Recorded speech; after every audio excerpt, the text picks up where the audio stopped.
የምናመሰግነው። እና ሁላችንም ለሀገራችን ዱዓ እናደርግ። ሀገር ሰላም ሲሆንና ሁሉም ነገር ሰላም ሲሆን ነው እኛም መኖርም ሆነ መስራትም የምንችለው። ሀገር ሰላም ከሌለ ምንም ነገር የለም።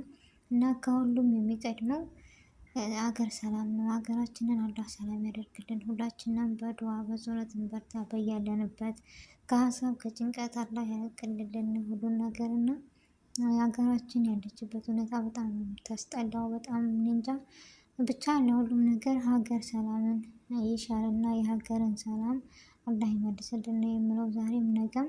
እና ሁላችሁም ለሀገራችን ያለንን አንድነት ያለንን መከባበር መተሳሰብ ሙሀባ ፍቅር ሁሉን ነገር ይመልስልን። ሁላችንም የዚችን የፊቷን ያሳለፍናትን ሀገራችንን አንድነት እንፈልጋታለንና ሁላችንም በዱዓ እንበርታ ቤተሰቦቼ። የምንሰማው ነገር የምናየው በቃ ሁሉ ነገር የሀገራችን ኑሮ ውድነት ሳይሆን አሁን ላይ የሚያስጠላውና የምናየው የሀገር ሰላም አለመሆን ብቻና ብቻ ነው የሚያስጠላን የሚደብረን።